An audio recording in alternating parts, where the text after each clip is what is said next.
ஏன் நாம்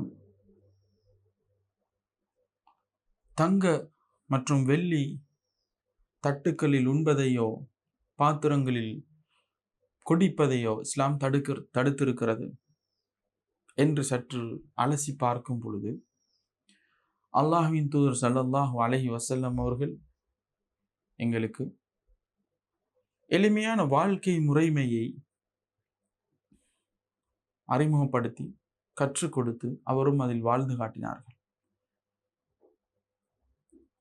ஒவ்வொன்றினுடைய நோக்கம், தேவை, அத்தியாவசியம் என்ற இடத்தை தாண்டி அனாவசியம், வீண்விரயம், இதையெல்லாம் தாண்டி பிறரை ஏளனமாக கருதுவது, பிறரை தாழ்த்தி பார்ப்பது,